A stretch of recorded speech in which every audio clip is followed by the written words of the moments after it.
What's going on, everyone? I'm going to go over the apps that I use for wind and waves and tides and currents and all that stuff.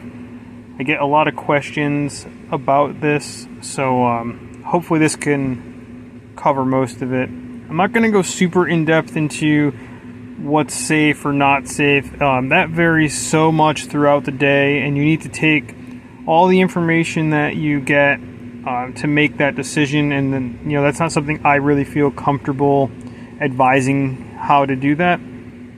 But I'm just going to go over just basically my process.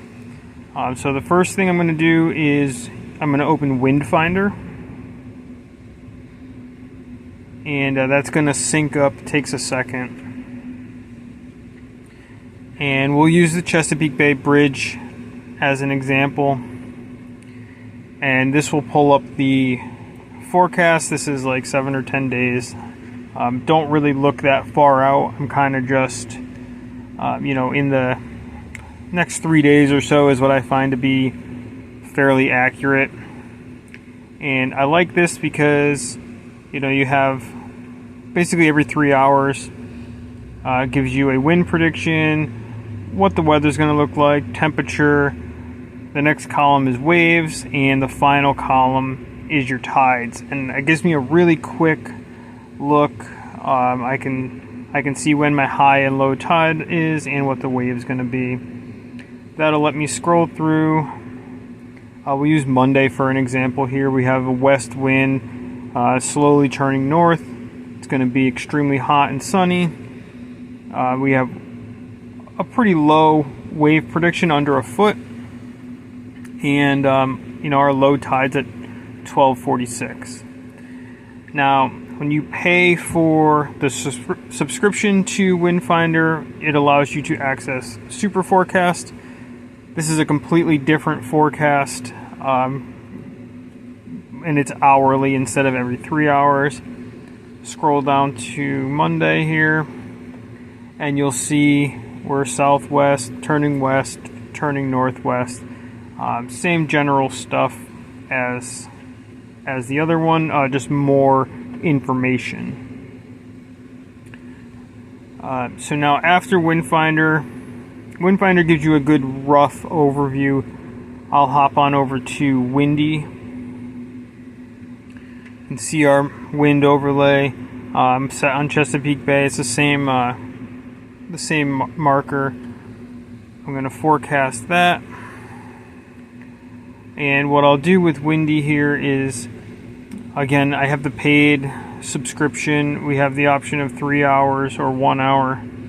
And we're going to hop on over to Monday again. And so what I'm going to do here is, this is kind of the general forecast, and you can see it's mostly pretty similar on that wind direction. Southwest, west, and turning north. But what I really like about Windy is I can hit this basic display and change it to wind. And what it's going to do, hit the wrong button there.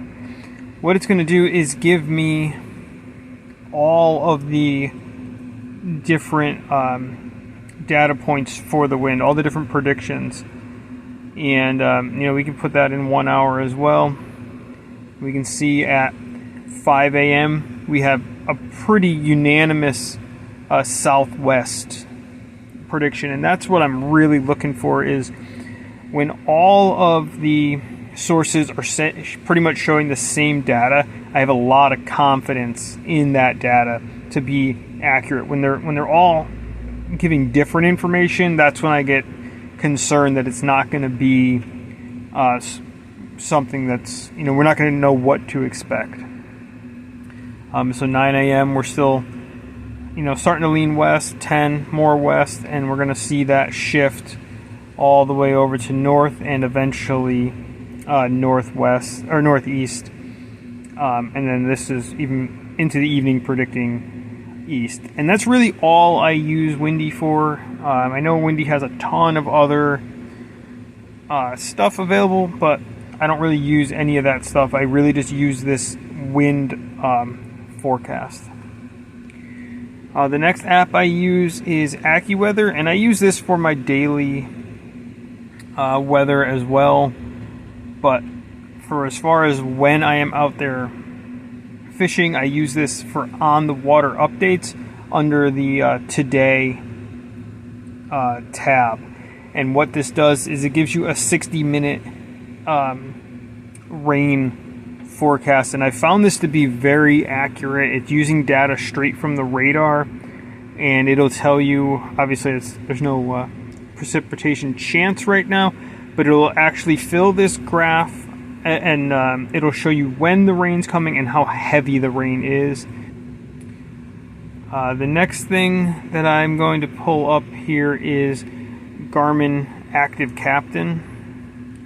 And this is the app, this is the only app that I use for tides and currents. So we're going to head over to chart. Takes a minute to grab your GPS.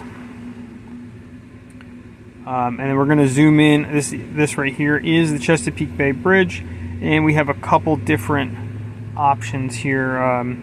These diamonds with the T in it, that's going to be the tide marker, and we can pull up that. Okay, so we're going to go over to Monday. That's the day we've been looking at, and we can see we have a high tide at 6:52 a.m., low tide at 12:46, and that's great. But to me, honestly, the tide data is pretty much meaningless as far as fishing goes. So what I like to do, and this information is not available for every location, but we're very lucky here in Virginia Beach that there is a ton of actual current markers, and that's what this C is here. And we can go over to Monday, and this is the most useful data that I've found for actually getting out there and fishing and understanding what the conditions are going to be like. And you can see this is when the water is actually moving in and out. And tides are when the water is moving up and down. And it's a very, it doesn't sound like a big difference, but it's actually a huge difference, especially considering that they don't line up with the same time.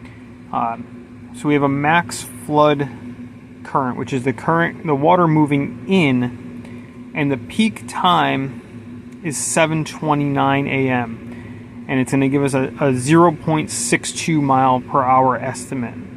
And the same with the outgoing. The peak outgoing is going to be at 1 p.m.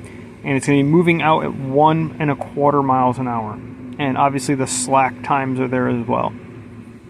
But you can see, so we have water coming in, and you would think that the water would stop moving in at the same time the water stopped moving up for the tides, but those times don't necessarily end up being the same thing. It's the water level could be dropping while the current is still moving in, or the other way around as well. So this is what I'm looking for. I pretty much know that slack water is going to be a less productive time than when the water's moving. And then you can also use that current speed data to understand things like, when it's moving too fast to fish efficiently, or it's going to be a very slow day and you might only need, a half ounce of weight instead of an ounce or 2 ounces. So a lot of information can be gathered just by this current prediction data. So that's pretty much everything that I use for as far as apps go. I have Windy and Windfinder. I pay for both of those. Garmin Active Captain is free if you own an Echo Map. So this app alone is worth buying an Echo Map in my opinion. Never mind that it's a phenomenal fish finder as well. But hopefully this helps somebody out. I'll try to get this uploaded in a normal shape format. I'm not sure the best way to do this, so we're going to give it a shot.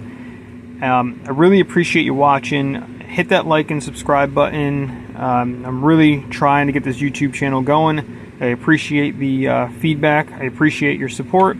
I definitely appreciate you watching, and I'll catch you on the next one.